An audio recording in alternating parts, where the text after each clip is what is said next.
यूं तो ग्रुप बड़ा छोटा है, पर राजाएं महाराजाएं कितने होंगे। हाँ, इस समय कितने होंगे हमारे भारत में टोटल? बस अब आप सोचिए 100 करोड़ में से 622, क्या परसेंटेज हुई? बहुत थोड़ी। उनमें से भी गिने चुने आप सब पहुंचे। क्यों? There is some reason behind it.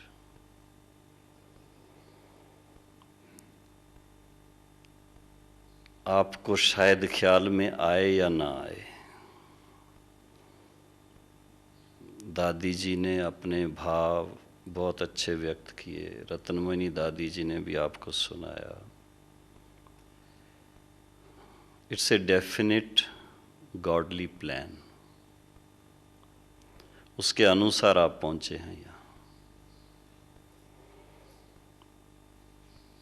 जैसे रत्नमणि दादी सुना रहे थे, बाबा आप सबका आह्वान करते रहे। आज इस मिलन में मैं थोड़े से अनुभव आपके सामने रखूंगा जो बाबा के साथ के हैं। 1959 से 1969 10 साल मुझे उनके सानिध्य में रहने का मौका मिला। जैसे थोड़ा सा परिचय, पहले मैं इंडियन नेवी में था, बहुत थोड़ा समय रहा वहाँ। 1954 से सितंबर 54 से नवंबर 63 तक 9 साल के करीब। एक संस्कार कहें कि भले ही वो लौकिक कारोबार में थे, अंदर से एक खोज थी और उसके कारण मैं बचपन से ही आध्यात्मिक किताबें पढ़ता रहा। मेरे भाई, बड़े भाई प्रोफेसर हैं, उन्होंने कोशिश की कि मुझे इंग्लिश की नावल्स पढ़ने को दी, चार्ल्स डिकन्स की दूसरी। मेरा उसमें बिल्कुल मन नहीं लगता था और उनको वापस कर देता था कि मुझे नहीं चाहिए। स्वामी राम तीर्थ की किताबें पहले पढ़ी। जन्म मेरा सिख घराने का है तो थोड़ी बहुत गुरबाणी, लेकिन वो भी थोड़ा टाइम के लिए। लेकिन स्वामी राम तीर्थ, स्वामी विवेकानंद, इनकी किताबें पढ़ी। इस बीच में थोड़ी सी गांधी जी की उनकी जो है जी माय एक्सपेरिमेंट्स विद ट्रूथ, हाँ वो भी पढ़ी। कोशिश करता था अपने आप भी मैं कुछ अपनी आध्यात्मिक उन्नति करूं। उसके लिए स्वामी विवेकानंद की जो किताबों में पढ़ा था ज्ञान योग, उसका अभ्यास करने की कोशिश करता था। तो उस खोज के कारण ही ब्रह्मा कुमारी के संपर्क में मैं आया था। 1 फरवरी 1959 फर्स्ट टाइम बॉम्बे में। और बहन जी ने कहा था 7 दिन के लिए आना है, 1 घंटा रोज। वो 7 दिन पूरा नहीं हुआ अभी तक, 44 साल हो गए। कारण क्या है कि ऐसी बातें जानने को मिली जिनकी जैसे कि एक क्वेश्चंस होते हैं अपने मन में, खोज होती है। वो कुछ स्पिरिचुअलिटी से कनेक्टेड हैं और कुछ क्या कहें इसको, वर्ल्ड साइकिल से कनेक्टेड है। बड़े मन में खुशी आती है जब हम उन बातों को ठीक ढंग से समझ पाते हैं, नहीं तो खोजते ही रहते हैं। तो एक चीज ये हुई कि पहले जो खोज थी उसके कारण वो किताबें पढ़ी और उसके कारण आध्यात्मिक मार्ग पर चलने का एक प्रयास रहा। लेकिन जैसे ही ये ज्ञान लिया ब्रह्मा कुमारी बहनों से, एक एक दिन के लिए एक एक लेसन होता था, और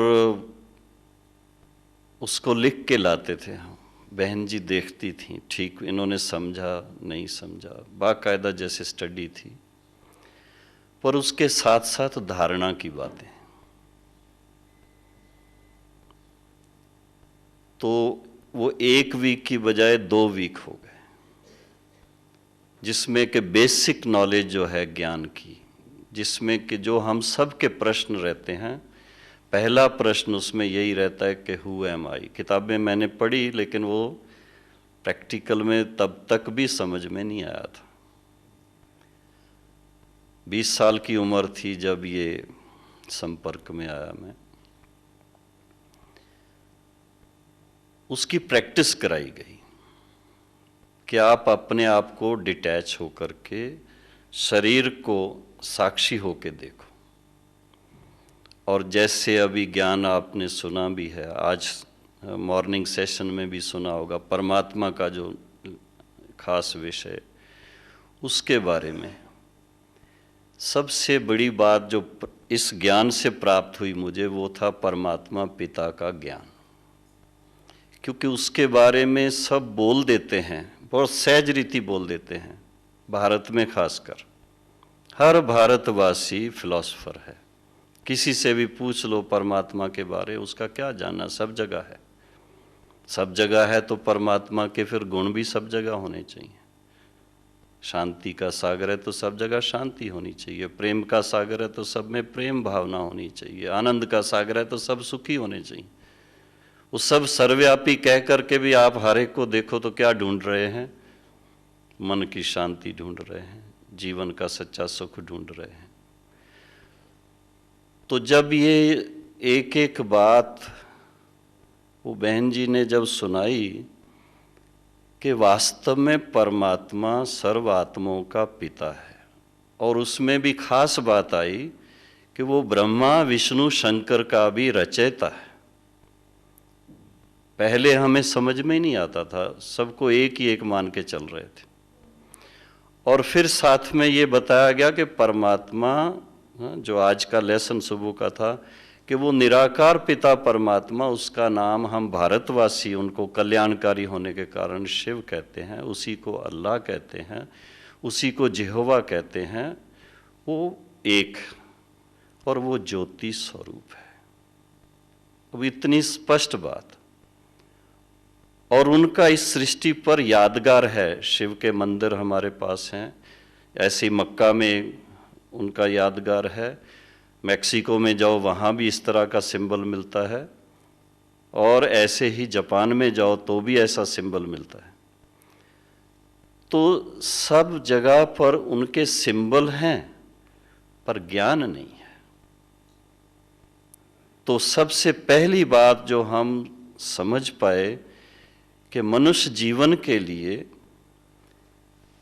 50% नीड्स ऐसी हैं जो हमारी भौतिक और बौद्धिक हैं, और 50% नीड्स हैं जो स्पिरिचुअल साइड की हैं।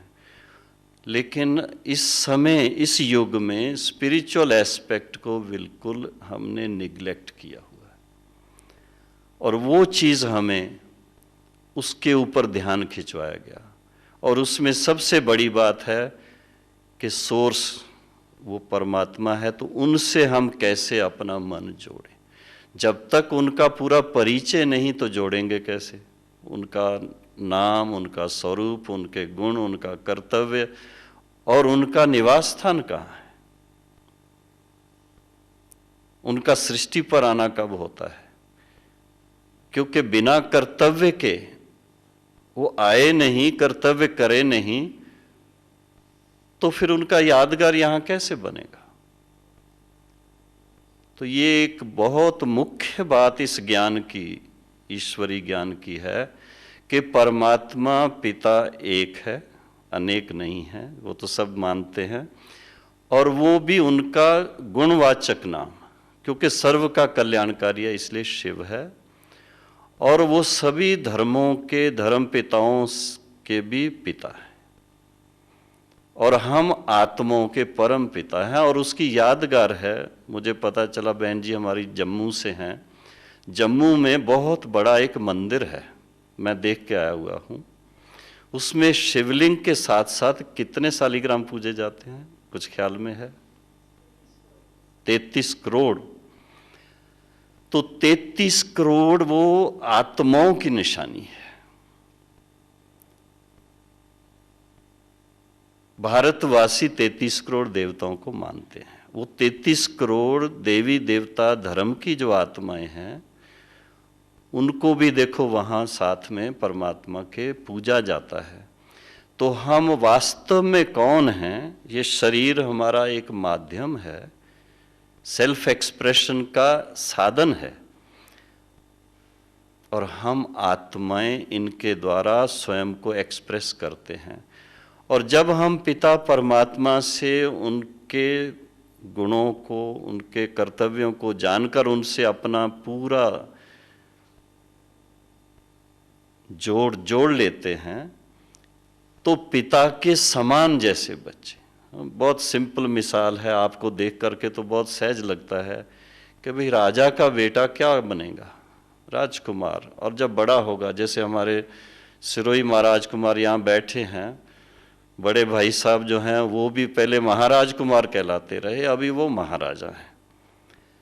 तो बाप के समान इसी तरह से हम आत्माओं के परम पिता जो हैं, उनके जो गुण हैं वो वर्षे के रूप में हम सर्व आत्माओं को प्राप्त है। और उसमें सबसे बड़ी बात है कि हम अगर परमात्मा को याद करते हैं तो थोड़ा भक्ति में और इस ज्ञान मार्ग में अंतर है। भक्ति में हम पूजा करते रहे और उनसे मांगते रहे और उनके आगे अपनी कमियों का वर्णन करते रहे। ज्ञान मार्ग में ये जो अपना यहाँ पर ज्ञान शिक्षा मिलती है, इसको हम ज्ञान मार्ग कहते हैं। इसमें भक्ति की तरह मांगने का नहीं है। राजाई संस्कार भगवान हम आत्माओं में कैसे डालते हैं कि मांगने से मरना भला। आप वारस हो, जन्मने से ही वारस हैं। इसी तरह से आत्मिक रूप से भी हम परमात्मा के प्रॉपर्टी कहो, परमात्मा के गुण कहो, परमात्मा की जो विशेषताएं हैं जिनका वर्णन सारी दुनिया करती है, वो वर्षे के रूप में हम उनसे प्राप्त करते हैं। लेकिन कब करते हैं? जब पूरी पहचान से उनके साथ अपनी लगन जोड़ते हैं, मन को जोड़ते हैं। तो ये चीज जब समझ में आई तो उसके बाद फिर जीवन में चेंज आती है।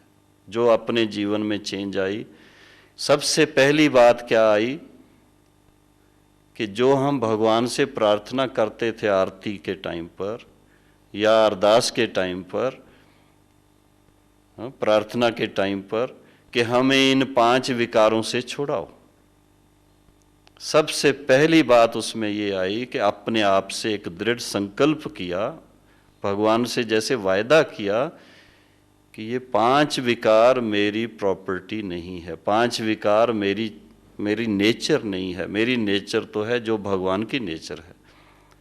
तो जितना मैं अपने नेचर के अनुसार जीऊंगा उतना ही नेचुरल सुखी रहूंगा। अब आप सोचेंगे कि भाई 5 विकारों को तो कोई छोड़ना इतना सहज नहीं है। सब लोग कहते हैं, गुस्सा तो आ जाता है, बुराइयां तो आ जाती हैं, लेकिन नहीं।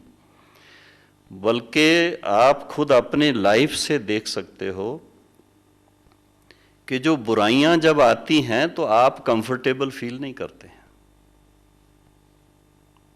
चाहे आप कभी नाराज होते हो, कभी आंख दिखाते हो, किसी को थोड़ा सा डांटते हो, पर उसके बाद आप अपनी स्थिति को देखिए, वो आपकी नेचुरल स्थिति नहीं है। मन उस समय खुश रहता है? साक्षी हो के अपने आप को ही देखें हम। तो जब मैंने ये रियलाइज किया कि क्योंकि मैं थोड़ा बचपन से पुरुषार्थ ऐसा अपने आप को चेंज करने का करता रहा था, तो इस बात को रियलाइज किया कि ये मेरा वास्तविक स्वभाव नहीं है। मेरा वास्तविक स्वभाव आत्मा के नाते से है ही शांत स्वरूप। और हर एक आप अपने जीवन से देख लो, मोस्टली आप शांत रहते हैं, मोस्टली आपका स्वरूप प्रेम में ही रहता है, आनंद में ही रहता है। लेकिन जब उसमें जैसे दूध में थोड़ा सा जहर डाल दो तो क्या होता है? दूध का स्वरूप चेंज हो जाता है। तो हम सर्व आत्माएं उस पिता परमात्मा की संतान होने के नाते हम सबका स्वभाव पिता के समान है, हमारी नेचर पिता के समान है। वो शांति के सागर हैं तो हम शांत स्वरूप हैं, वो प्रेम के सागर हैं तो हम प्रेम स्वरूप हैं, वो आनंद के सागर हैं तो हम आनंद स्वरूप हैं, वो सर्वशक्तिवान हैं तो हम मास्टर सर्वशक्तिवान हैं। लेकिन विस्मृति आप में से मैं समझता हूँ कईयों ने एक वो फिल्म 2-3 साल पहले या 4 साल पहले आई थी, द लायन किंग, देखी थी किसी ने? इंग्लिश फिल्म थी, बच्चों के लिए वैसे बनाई हुई, लेकिन उसमें क्या दिखाया हुआ था कि शेर का बच्चा है,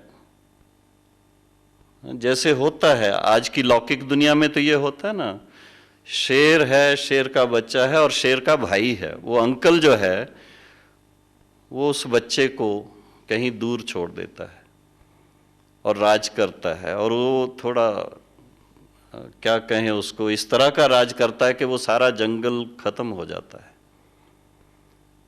बाद में उस बच्चे को जब वो बड़ा होता है तो उसको स्मृति दिलाई जाती है कि भाई आप तो राजकुमार हो, आप तो जंगल के बादशाह हो। फिर वो जब वो उसमें आता है तो वो विलेन को ख़त्म करता है, फिर से हरियाली हो जाती है, फिर से वो डांस करते हैं। वो अफ्रीका की सेटिंग में उसका डांस दिखाया हुआ है। तो कहने का भाव क्या है कि हम सब आत्माएं भक्ति में आने के बाद वो अपने असली स्वरूप को भूल गए। तो फिर से जब ज्ञान मिलता है, हमें अपनी समझ आती है, पिता परमात्मा की संतान होने के नाते सर्वशक्तिवान की संतान, और कहें कि मेरे में शक्ति नहीं है जो मैं अपने आप पर कंट्रोल कर सकूं, तो वो शक्ति स्वरूप हुए। आप अपने ऊपर कंट्रोल नहीं कर सकते तो आप अपनी स्टेट पर कैसे राज करेंगे, देश पर कैसे राज करेंगे? जड़ को पकड़ना है अभी कि हमें अगर वापस अपनी राजाई को प्राप्त करना है, स्वराज को प्राप्त करना है, तो इस बात की रियलाइजेशन हमें दिलाई गई कि पहले पहले तो आत्म स्वरूप में स्थित होकर के इस निश्चय में आओ, इस नशे में आओ कि आप वास्तव में सर्वशक्तिवान पिता की संतान। जब ऐसे नशे में आते हैं तो पिता से वर्षा मिलता है। जब तक योग्य नहीं है तब तक वर्षा नहीं मिलता है। वो भी मिसाल हैं, राजघराने में जन्म लेने के बाद भी फिर वर्षा नहीं मिलता है क्योंकि योग्यता नहीं है। तो परमात्मा पिता के जब हम योग्य संतान बन जाते हैं, योग्य कौन है? ये सामने आपके, ये आपका उस समय का चित्र है। सर्वगुण संपन्न, 16 कला संपूर्ण, संपूर्ण निर्विकारी, मर्यादा पुरुषोत्तम, अहिंसा परमो धर्म। दिखाया भारत के ऊपर है, बल्कि बाबा ने तो ये रिवील किया है, ये विश्व महाराजन और विश्व महारानी थे, सारे विश्व पर राज था। और उस समय एक धर्म और एक राज था, एक भाषा थी, अनेकता नहीं थी, और वो था सतयुगी देवी देवताओं का राज। उस कुल के हैं आप, सिर्फ अभी का ना याद करो। कल हमारे सिरोही महाराजा साहब ने वो हिस्ट्री सुनाई थी परसों शाम को, बहुत सुंदर ढंग से सुनाई। लेकिन एक हिस्ट्री ऐसी है जो उससे भी पहले की है, जिसको प्री हिस्टोरिक पीरियड हम भारत में मानते हैं। सभी जानते हैं कि 5000 साल पहले महाभारत हुई थी, और नॉन हिस्ट्री 2500 साल पहले तक की है, 500 BC तक। उस बीच में क्या हुआ उसका किसी को पता नहीं। तो परमात्मा पिता से हम आत्माओं को जो वर्षा मिलता है वो 21 जन्म के लिए सतयुग और त्रेता की बादशाही मिलती है। 2 ताज होते हैं, अभी आपको एक ताज भी नहीं रहने दिया है। और कहां 2 ताज थे, वहां थोड़ा सा मोहन भाई ने सुनाया कि भाई दोनों एक ताज का खास बताया उन्होंने। लेकिन यहाँ पर हमें बाबा से जो परमात्मा पिता जो ज्ञान का सागर है, उससे जो ज्ञान दिव्य दृष्टि द्वारा, दिव्य चक्षु के द्वारा, और साथ साथ उनके साकार माध्यम के द्वारा, ब्रह्मा बाबा के द्वारा जो ज्ञान मिला, उससे ये स्पष्ट हुआ है कि आज से 5000 साल पहले जो महाभारत हुई थी, उसके बाद सतयुग की शुरुआत हुई थी। और उस सतयुग में पहले पहले श्री लक्ष्मी श्री नारायण का सारे विश्व पर राज था। पर उसका आधार क्या था? योग्यता। आत्माओं ने पहले अपने अंदर इतना शक्ति भरी, 5 विकारों पर विजय पाई, और उसके साथ साथ सारे विश्व की आत्माओं के दिल जीती, उन पर राज किया। तो उनका इलेक्शन नहीं हुआ, उनको परमात्मा पिता से वर्षा मिला। और मैं समझता हूं अनेक राजघरानों में श्री लक्ष्मी नारायण के मंदिर जरूर बनते हैं। If I am not wrong, यहाँ ही हमारे पास में बिल्कुल अलवर कोठी है, वहां पर भी पास में एक मंदिर लक्ष्मी नारायण का है। तो परमात्मा पिता से वर्षा मिलता है 21 जन्म के लिए। बाद में बड़ा लंबा वैसे कोर्स है, लेकिन मैं कैप्सूल कोर्स दे रहा हूं आपको। उसके बाद जब द्वापर शुरू होता है तो एक ताज चला जाता है। जो लाइट का ताज दिखा है इनको, वो नहीं रहता है, पवित्रता का ताज। लेकिन फिर भी उनमें बहुत शक्ति है। जो 16 कला संपूर्ण थे, फिर 14 कला बने, फिर 12 कला बने, वो कलाएं कम होती गई। 63 जन्म, 21 जन्म सतयुग के हैं, 63 जन्म द्वापर और कलयुग के हैं। द्वापर और कलयुग में फिर जो वर्षा मिलता है, उसके साथ कनेक्शन कुछ एक जन्म के कर्मों का है। वो है परमात्मा से वर्षा मिला हुआ 21 जन्म के लिए, और बाद में है एक एक जन्म का हिसाब है। लेकिन इससे क्या कहना चाहता हूं कि हम आत्माएं इतने महान बन सकते हैं, और परमात्मा पिता से वो वर्षा लेने का समय कब है, ये थोड़ा सा इस चित्र से भी स्पष्ट होता है कि 21 जन्म जो 8 जन्म सतयुग के हैं, 12 जन्म त्रेता के हैं, 1 जन्म इस संगम युग का है। वो पूरा होने के बाद फिर द्वापर के 21 जन्म और 42 जन्म कलयुग के। आयु कम होती जाती है। आप सोचिए कि सतयुग में 1250 वर्ष में 8 जन्म, तो आयु कितनी हो गई? 150 साल की। उस समय कोई डॉक्टर की जरूरत नहीं होती। Ever healthy, ever wealthy, ever happy. कारण आत्माएं सतो प्रधान है। ये शरीर हमें सेल्फ एक्सप्रेशन के लिए माध्यम है, लेकिन आज सारा अटेंशन किस पे चला गया है? शरीर की देखरेख में, सुबह से शाम तक। लेकिन आत्मा जब सतो प्रधान बन जाती है, उसको शरीर भी इतना सतो प्रधान मिलता है, प्रकृति सतो प्रधान है, क्योंकि 5 विकारों का नाम तक नहीं है।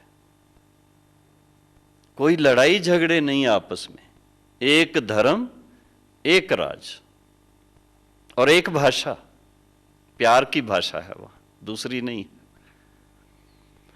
और इलेक्शन नहीं होता है ना। हर आत्मा जब शरीर धारण करती, उनके अपनी आत्मिक शक्ति के कारण दे कमांड दैट रिस्पेक्ट। लोग उनको रिस्पेक्ट ऑटोमेटिकली देते हैं। तो ऐसा फिर से वर्षा प्राप्त करने का ये समय परमात्मा पिता ने रिवील किया है। ये जो ज्ञान और योग की बात आप सुन रहे हैं, it is based on revelations. क्योंकि परमात्मा को परम पिता भी कहते हैं, परम शिक्षक भी कहते हैं, परम सतगुरु भी कहते हैं। तो परम पिता के नाते से लौकिक पिता के भेंट में जरूर कोई तो अंतर होगा ना।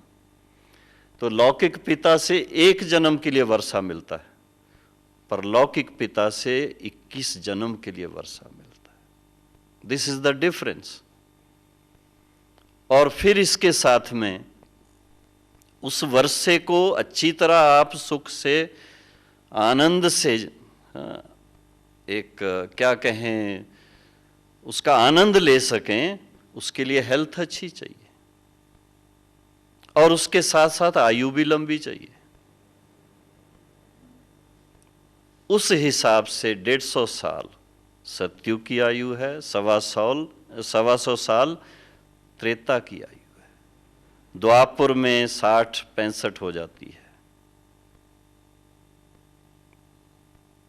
75 के करीब, और कलयुग में बहुत कम होती है। अभी थोड़ी थोड़ी दवाइयों के बल से थोड़ी बड़ी है, 60-62 तक गई है। It had come down to 32-35, बीच में ऐसा भी हो गया था।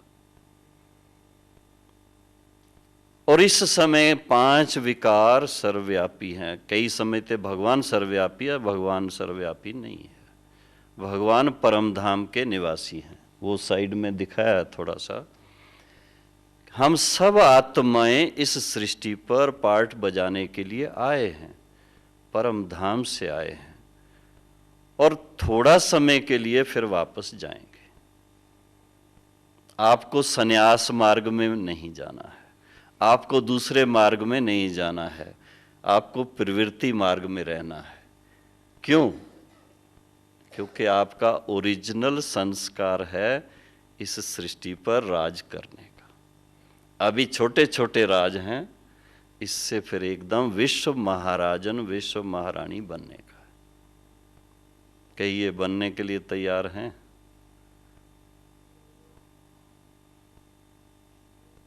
तो परमात्मा पिता हम बच्चों को इस समय इतनी श्रेष्ठ बुद्धि दे रहे हैं, दिव्य बुद्धि दे रहे हैं, ताकि हम इस बात को रियलाइज करें।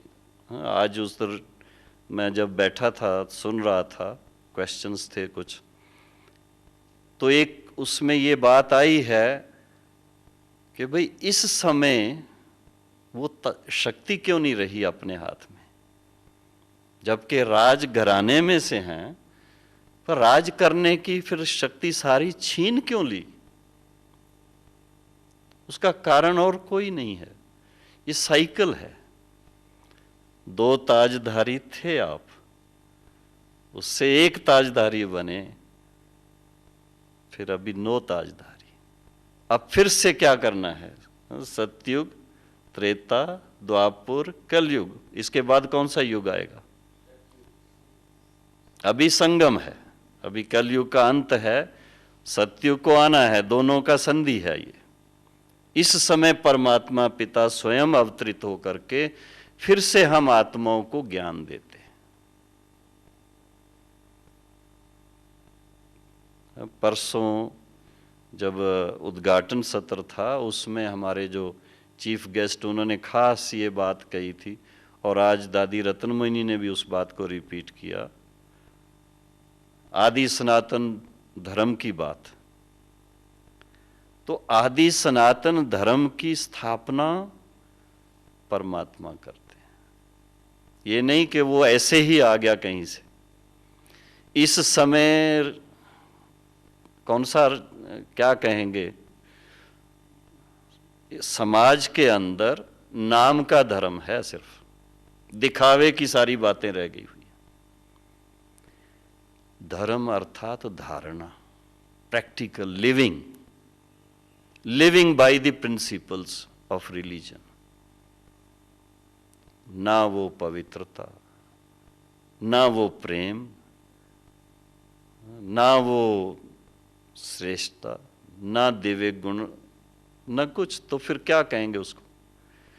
तो फिर से परमात्मा हम आत्माओं को याद दिलाते हैं, हमें स्मृति दिलाते हैं कि वास्तव में आप तो सतयुगी सूर्यवंशी आत्माएं हो, पर आत्मा हो। जब ये स्मृति आती है, फिर से परमात्मा के साथ जब योग युक्त होते हैं, तो सबसे पहली बात है आपके, माफ करना, आपके जो आपकी जितनी स्टेट है, उस पर अगर बाहर से कोई आक्रमण होता था तो क्या करते थे? उनको निकालते थे ना, रोकते थे ना। इसी तरह से हम सभी आत्माओं के ऊपर 5 विकारों ने आक्रमण किया हुआ है, अपने वश किया हुआ है, उनके गुलाम बन चुके हैं सभी। उस गुलामी से कैसे छूटे? अंग्रेजों की गुलामी से छूटे, लेकिन इन 5 विकारों की गुलामी से कौन छुड़ाए? उसके लिए जो शक्ति चाहिए वो सर्वशक्तिवान पिता परमात्मा के साथ योग युक्त होने से आती है। सच्चा स्वराज तभी हो सकता है जब वो प्राप्ति हो, तो आत्मा इस योग्य बने कि औरों को भी छुड़ाए। दादी जी क्यों बार बार इतना आपको आमंत्रित कर रही हैं कि फिर से आओ? क्योंकि आप राजाओं महाराजाओं के दिल में प्रजा के लिए जो भावना रहती है, उनके दुख को निवारण करने की जो भावना रहती है, वो आज के नेताओं में नहीं है। माफ कीजिए, वो हम सब जानते हैं। इसलिए फिर से अपने सच्चे स्वधर्म को पहचानना, अपने सत्य स्वरूप को पहचानना, अपने सत्य उस पिता परमात्मा को पहचानना, और इसके साथ साथ क्या डिफरेंस है भक्ति और ज्ञान में, इसको भी पहचानना। भक्ति में सब मांगते रहते हैं, ज्ञान मार्ग में मांगने से मरना भला। मांगने की जरूरत नहीं है। क्यों? जैसे मैंने बताया ना, बच्चे ने राजघराने में जन्म लिया, वो राजकुमार कहलाएगा। इसी तरह से परमात्मा जो सर्वशक्तिवान पिता है, उनको ठीक ढंग से पहचान के, मानते सभी हैं पर पहचानते नहीं हैं, उनको पहचान करके उनके साथ योग युक्त होने से फिर से वो सर्वशक्तिवान की शक्तियां हम आत्माओं में आती हैं, जिससे 5 विकारों पर विजय होती। अंदर के शत्रुओं पर विजय पाने के लिए सर्वशक्तिवान की शक्ति चाहिए। उसके लिए मांगने की जरूरत नहीं है, सिर्फ पहचानने की जरूरत है। तो इस बार आप सबकी पदरामणि यहां हुई है, उसमें और ज्यादा कुछ ना जान पाए आप, इतना पहचान लें मैं कौन और किसकी संतान हूं। इस दो बातों से आप फिर से विजयी बनेंगे, क्योंकि बाबा का विशेष वरदान है, शिव बाबा का, विजय आपका ईश्वरी जन्म सिद्ध अधिकार है, अधिकार है। You don't have to ask for it. और ये प्रैक्टिकल अनुभव होता है कि हम रियलाइज करते हैं कि परमात्मा पिता के संतान होने के नाते ये कमजोरियां हमारे अंदर कहां से आ गई।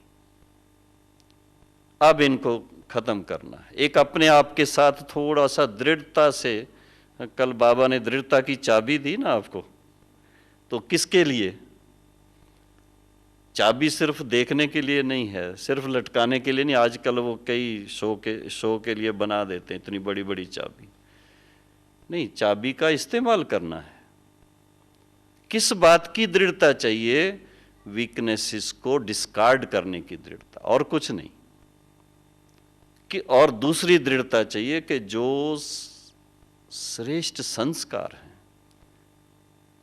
राजघरानों को इतनी ऊंची नज़र से देखते ही तभी आज बहुत अच्छी बातें सुनाई हमारे देवर सिंह जी ने और दूसरे जो साथ में भाई बैठे हैं, इतना सुंदर बता रहे थे कि व्यापार करना हमारा काम नहीं है, एडमिनिस्ट्रेशन का काम है। तो एडमिनिस्ट्रेशन के लिए सबसे पहले सेल्फ एडमिनिस्ट्रेशन, स्वराज अधिकारी पहले वो चाहिए। जो राज अधिकारी है वो दाता है, देने वाला है, वो मांगता नहीं है। तो परमात्मा पिता हम बच्चों को पक्का कराते हैं, आप अधिकारी हो, आपको मांगना नहीं है, बल्कि अपने तन मन धन से भारत को स्वर्ग बनाना है, विश्व में शांति लानी है। तब आप विश्व महाराजन, विश्व महारानी बन सकते हैं। ऐसा महान कार्य करने के लिए बाबा ने आपको अपने पास बुलाया है। फिर आपको कोई आपकी राजाई छीन नहीं सकता है। 5 विकारों को ताकत ही नहीं है कि वो सिर उठा सके। दिखाते हैं ना, अभी दुर्गा पूजा आएगी तो उस समय देवी को दिखाते हैं, कैसे दिखाते हैं? एकदम महारानी बनाते हैं ना, और पांव में असुरों को दिखाते हैं। वो क्या चीज की निशानी है? इट इज सिंबॉलिक, कि जब आत्मा इतनी शक्तिशाली बन जाती है तो असुर पांव के नीचे आ जाते, असुरों का संहार हो जाता है। तो असुर कौन सी चीज है? 5 विकार, जिसके लिए हम प्रार्थना करते रहे हैं। तो अभी प्रार्थना की बजाय यही परिवर्तन चाहिए, मांगने की बजाय अधिकारी बने बस। इसके साथ साथ फिर ऑटोमेटिकली जो बातें इतनी कल आशा बहन ने भी सुनाई हैं और उन्होंने भी सुनाई हैं, फिर वो दिव्य गुणों की धारणा साथ में ऑटोमेटिक होती है। पर सबसे पहली बात है सेल्फ रियलाइजेशन, और दूसरी है गॉड रियलाइजेशन, और तीसरी है कर्म अकर्म विकर्म श्रेष्ठ कर्म, इनकी गहन गति को समझना। जब हम शरीर धारण करते हैं उस मोमेंट से आत्मा कर्म करना शुरू कर देती है। कर्म क्षेत्र है ये, इसको सृष्टि को कर्म क्षेत्र कहते हैं। जो कर्म सोल कॉन्शियसनेस में, आत्म सिमृति में और परमात्म सिमृति में होते हैं, वो श्रेष्ठ कर्म होंगे। उसमें सबका कल्याण समाया हुआ होगा, स्वार्थ नहीं होगा। किसी को क्या कहें, दुख देने का नहीं होगा, सुख देने का होगा। तो शरीर में आने से आत्मा को कर्म तो करना ही है, और कुछ कर्म है जो नित्य कर्म जिसको कहते हैं, उसकी इतनी बात नहीं है। कुछ बात वहां चल रही थी, क्वेश्चन एक पूछा था राजा साहब ने, तो उसका बहुत अच्छा उत्तर दादी ने दिया भी। उसमें खास बात है कि जो भी जीव जंतु जानवर दूसरे भी हैं, आत्माएं भले उनमें हैं, लेकिन जो मन बुद्धि संस्कार मनुष्य आत्माओं में है वो उनमें नहीं है। ये मनुष्य आत्मा ही सोचती है पास्ट के बारे में, मनुष्य आत्मा ही सोचती है वर्तमान के बारे में, मनुष्य आत्मा ही सोचती है भविष्य के बारे में। जानवरों के बारे में भी जानवर खुद अपने आदि मध्य अंत को नहीं सोचते हैं, उनके बारे भी मनुष्य आत्मा ही सोचती है। ये विशेष मनुष्य आत्माओं की विशेषता है, जिसको कहा जाता है, वो अंग्रेजी में कह देते हैं, God created man in his own image. भगवान ने मनुष्य को अपने स्वरूप में रचा है। तो आज अपने आप से हमें पूछना चाहिए कि हम भगवान के स्वरूप, हमारा कर्तव्य सिद्ध करता है कि सचमुच हम भगवान के स्वरूप में रचे हुए हैं। तो ये ज्ञान मार्ग में सबसे बड़ी बात है, इट्स नॉट जस्ट अवेयरनेस। पहली बात है अवेयरनेस, दूसरी बात है फिर उसके बाद परमात्मा से शक्ति लेके ट्रांसफॉर्मेशन। जब सेल्फ ट्रांसफॉर्मेशन होगी तो वर्ल्ड ट्रांसफॉर्मेशन होगी। हम सब इच्छा रखते हैं, भाई ये कलयुगी दुनिया कब बदलेगी, कब इसमें परिवर्तन आएगा, कब फिर से सतयुगी दुनिया आएगी, कब स्वर्ग आएगा। तो परमात्मा पिता का, हम उनको बहुत प्यार से शिव बाबा कह देते हैं, तो कई लोग समझते हैं शिव बाबा शायद इनके पिता का नाम है। नहीं, परमात्मा को हम शिव बाबा कह रहे हैं। तो शिव बाबा हम बच्चों को कहते हैं, बच्चे जब आप बदलेंगे तो संसार बदलेगा। ये ना सोचो कि बस ये अपने आप बदलने वाला है। मनुष्य आत्माओं ने अपने कर्मों से इस संसार को सतयुग से कलयुग में लाया है, और मनुष्य आत्माएं ही जब इतना श्रेष्ठ बनेगी तो ये सतयुग बनेगा। इस बात को रियलाइज करना कि कर्म तो आत्मा को शरीर में आने के बाद करना ही है, पर जो कर्म सोल कॉन्शियसनेस में और गॉड कॉन्शियसनेस में करेंगे वो श्रेष्ठ कर्म होगा। जो कर्म 5 विकारों के वश होकर के करेंगे वो विकर्म होगा। श्रेष्ठ कर्म का फल सुख देने वाला है। 5 विकारों के वश कोई भी कर्म होगा उसे सुख मिलेगा। गुस्सा करते हैं, कभी आंख दिखाते हैं, नाराज होते हैं, तो उस समय अपने स्वरूप को थोड़ा शीशे में देखना चाहिए, कैसा लगता है। वो सुख नहीं होता है। भले कितना भी हम कहेंगे कि भाई मैंने उसको ऐसा ऐसा कर दिया, लेकिन उसकी रिजल्ट क्या।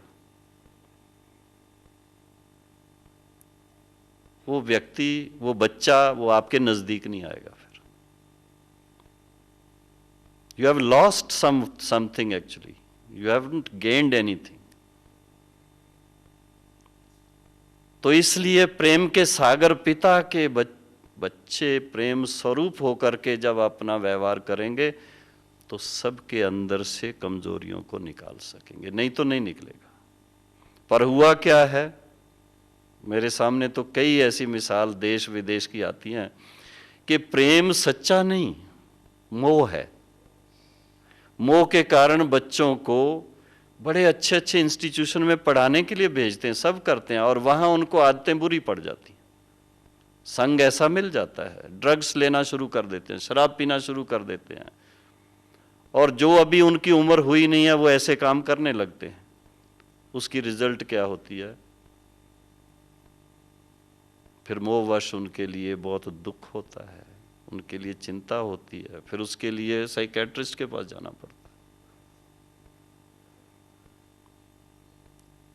तो सबसे बड़ी बात है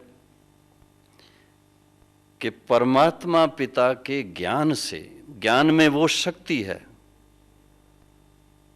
कि एक तो सेल्फ को रियलाइज करवाता है, सच्चाई को रियलाइज करवाता है, परमात्मा को रियलाइज करवाता है, और इसके साथ साथ भविष्य को हम अच्छी तरह क्लियरली देख सकते हैं कि हम इस समय जो हम जिस स्टेज पर हैं इसके बाद क्या होने वाला है, और इसका कर्म और उसके फल से कनेक्शन है। आज मेजॉरिटी आप देख लो, 99% क्या 99.999% लोग 5 विकारों के वश होकर के कर्म करते हैं, और उसके कारण ये कलयुग बना हुआ है। कलयुग और कोई युग कोई अलग से नहीं है, कहीं काली छाया नहीं है। ये सूर्य चांद तारागण वही के वही हैं, ये सृष्टि वही की वही है, लेकिन मनुष्य आत्माओं के अंदर कालापन आ गया। जो सच्चे हीरे थे,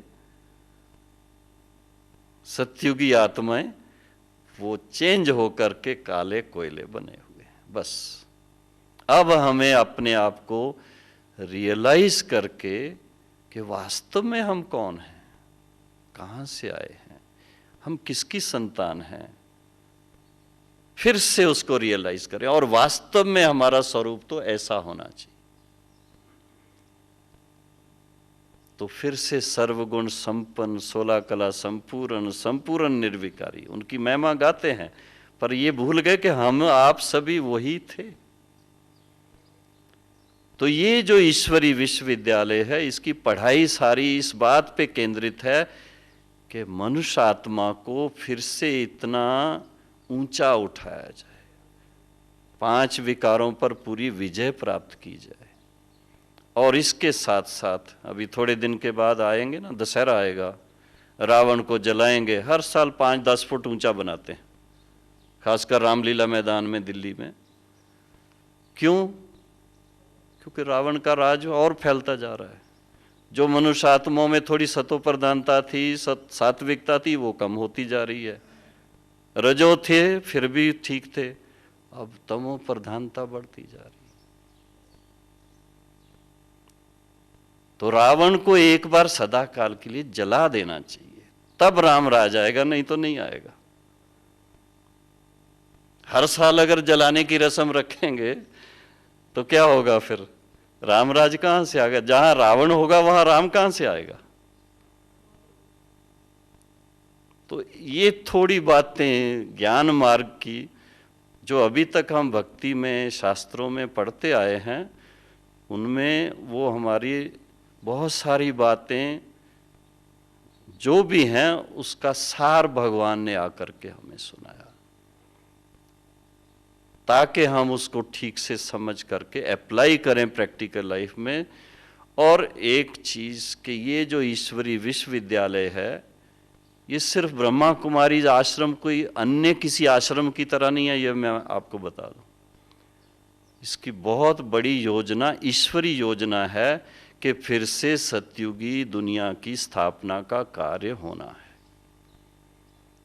जिन्होंने आजादी लेने में मदद की वो आज सब क्या बन गए? कुछ ना कुछ तो बन गए। अब भगवान जब सतयुगी दुनिया की स्थापना कर रहा है, उसमें जो सहयोगी बनेंगे वो भी तो कुछ बनेंगे आगे चल के। तो भगवान का कहना ही है, पिता परमात्मा का कहना ही है कि बच्चे आप निमित्त बनो तो आप भविष्य में ऐसे बन जाएंगे। परिवर्तन जरूर होना है, कलयुग सदा चलने वाला नहीं है। वो थोड़े समय के बाद आपके सामने सर्कमस्टांसेस आगे आते जाएंगे, देखने में आएगा, थोड़े भयानक भी सीन आएंगे, ये भी आपको बता दें। क्योंकि जब अधर्म बहुत हो जाता है तो फिर क्या होता है? अधर्म का विनाश करना पड़ता है। तो 5000 वर्ष पहले वाले सीन महाभारत वाले फिर से रिपीट होने के, डराने के लिए नहीं है, ज्ञान सिर्फ आपको जानकारी के लिए। तभी तो कलयुग खत्म होगा, तब तो सतयुग की स्थापना होगी। लेकिन इसका भाव ये नहीं है कि इस दुनिया में कोई रहेगा ही नहीं, वो भी नहीं है। इसी दुनिया से सतयुगी दुनिया होनी है, प्रलय नहीं होता है। बिल्कुल नहीं होता। प्रलय इसलिए कहा जाता है कि आज जो 600 करोड़ आत्माएं इस सृष्टि पर हैं, अपना पार्ट बजा रहे, 600 करोड़ मनुष्य आत्माएं, उसमें से 9 लाख 10 लाख रह जाएं या 20 लाख रह जाएं या 30 लाख रह जाएं, तो क्या कहेंगे उसको? प्रलय तो हो गई। और ये ज़रूर मान के चलना कि जो चीज़ बनी है उसका इस्तेमाल होता है, क्योंकि आप राजघराने से हैं, मालूम है कि लड़ाइयाँ होती रही हैं। पहले पहले जो तलवार बनी वो यूज़ हुई, बाद में तोप बनी वो यूज़ हुई, एटम बम बना थोड़ा सा यूज़ हुआ। अभी कितने एटम बम बने हुए हैं इस समय, सब स्टैटिस्टिक्स आती रहती हैं, इतने हजार बने हुए हैं। अगर वो कभी यूज़ हो गए तो किसी ने तो, जिसने बनाया था उसने तो कहा था कि अगर ये यूज़ होंगे, सब के सब यूज़ होंगे तो 3 बार सृष्टि का विनाश हो जाएगा, 3 बार। अभी एक बार होने के बाद दूसरी बार कोई रहेगा विनाश करने के लिए? ज़रूरत नहीं रहेगी फिर। तो वो सब तो तैयारी है, पर परमात्मा पिता शिव बाबा कहते हैं अभी स्थापना का कार्य जब तक नहीं हुआ है तब तक विनाश को मैंने रोका हुआ है। वो तो तैयार बैठे हैं। इसलिए अपने को किसका सहयोगी बनना है? स्थापना के सहयोगी बनना है, परमात्मा पिता के राइट हैंड बनना है आपको। विनाशकारी ताकतें अपना काम करेंगी, लेकिन हमें तो परमात्मा पिता के राइट हैंड बन करके, और उसके लिए पहली बात है कि स्व परिवर्तन, अपने अंदर कमी है उसको खत्म करें, हम फिर से अपने सच्चे स्वराज अधिकारी बन जाएं।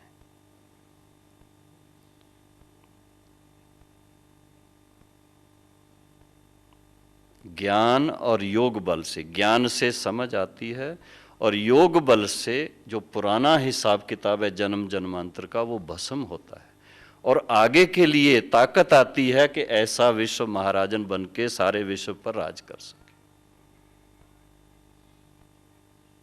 काश के आज साकार बाबा, ब्रह्मा बाबा आप सबके सामने बैठते, वो क्या कितना आप में नशा, ऐसा नशा चढ़ाते, मैं क्या बताऊं आपको। मैंने देखा हुआ है बाबा कितना रुहाब से इन चित्रों को सामने लेकर के एक एक बच्चे को समझाते थे, बच्चे ऐसा बनेंगे आप, ऐसा स्वराज अधिकारी बनेंगे, ऐसा विश्व पर राज करेंगे। लेकिन उसके लिए पहले अपने मन के अंदर जो कमजोरी है उसको दूर करना है, और उसके लिए कहा गया है मन मना भव। मन मेरे साथ लगाओ और कुछ नहीं करो, पर मन को परमात्मा पिता के साथ लगा के, सर्वशक्तिवान के साथ लगा के जब आप रहेंगे तो शक्ति आप में भर जाएगी, मास्टर सर्वशक्तिवान बन जाएंगे। ये ज्ञान का सार है। ऐसे तो बहुत ज्ञान है, लेकिन जब मैं घड़ी देख रहा हूं तो दादी जी आपका इंतजार कर रही है, और ये तो पहली बार मिले हैं। हाँ, फिर मिलते रहेंगे, फिर और ज्ञान चर्चा करेंगे। आज शाम को भी वहाँ पीस पार्क में जाएंगे तो वहाँ मनोहर दादी भी कुछ सुनाएंगे। क्वेश्चंस होंगे, भाई साहब ने कागज पकड़ा हुआ है, लगता है कुछ लिखा हुआ है, एनीथिंग, किसी को भी कुछ पूछना हो तो पूछें।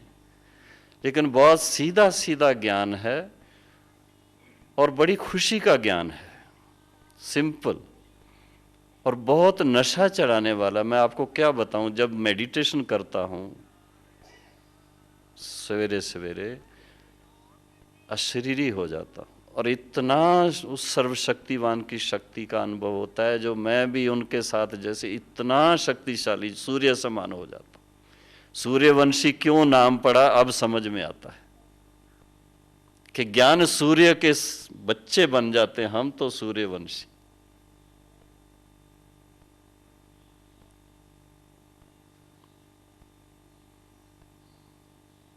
ऐसे वारिस बनना है बाबा के।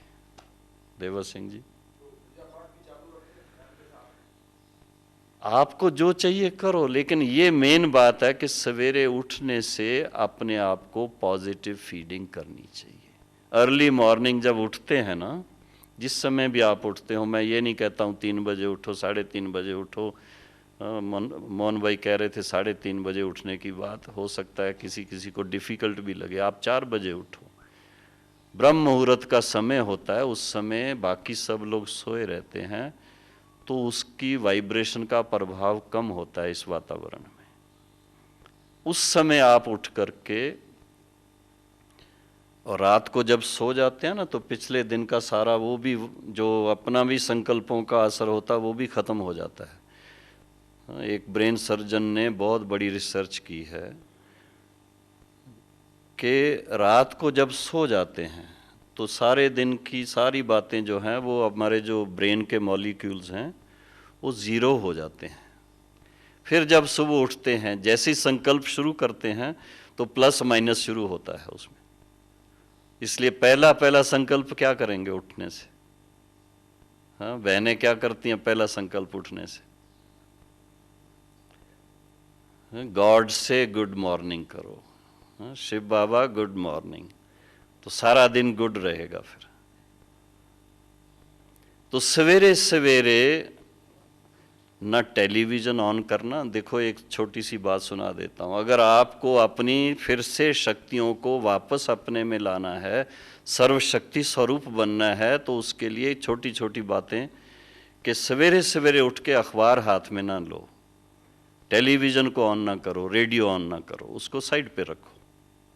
सबसे पहले, वो कल किसी ने कहा था ना, किसका चेहरा देखने की बात सवेरे सवेरे, तो आप सबसे पहले परमात्मा के स्वरूप की तरफ अपना ध्यान लगाओ। उनको, उनकी तरफ ध्यान लगाने से आपको अपने सच्चे स्वरूप की स्मृति सहज आ जाएगी कि मैं ऐसे सर्वशक्तिवान पिता की संतान, मास्टर सर्वशक्तिवान आत्मा, प्रेम के सागर पिता की संतान, मैं मास्टर प्रेम का सागर, आनंद के सागर पिता की संतान। ये मेडिटेशन के थॉट्स हैं। और आप देखो उससे क्या आपके मन में आता है, क्या नशा चढ़ता है। वो 10 बोतल का भी नशा नहीं इतना चढ़ेगा जितना इस नारायणी नशे से आप इतना ऊंचा चले जाएंगे, और सारे विश्व को वो आपकी वाइब्रेशन जाएगी, उससे सारा विश्व पावन बन जाएगा। सत्युग की स्थापना के लिए ये योगदान आपका चाहिए कि सवेरे सवेरे मुंह हाथ धो करके कुछ समय बैठ जाओ साइलेंस में।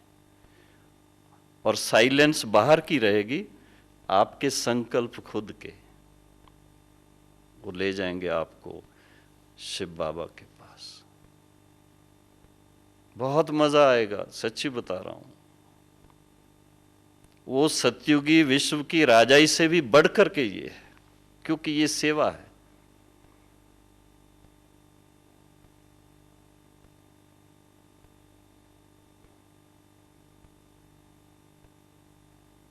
और इसी के फलस्वरूप पास्ट भस्म होता है, और कोई रास्ता नहीं। कितना भी कुंभ मेले में जाकर के स्नान करके आ जाओ, उससे आपका पास्ट खत्म नहीं होगा।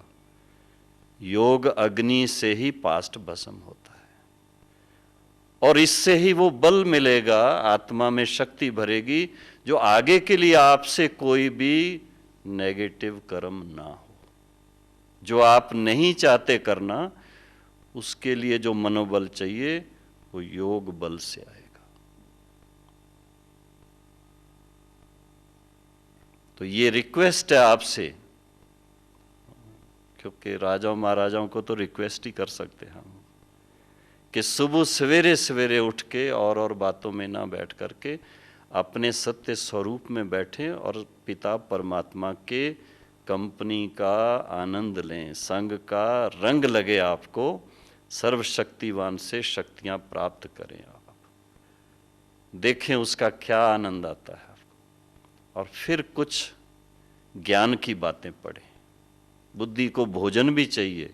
योग से जैसे स्नान किया, स्नान के बाद भूख लगती है ना, तो आत्मा को भी भूख लगती है।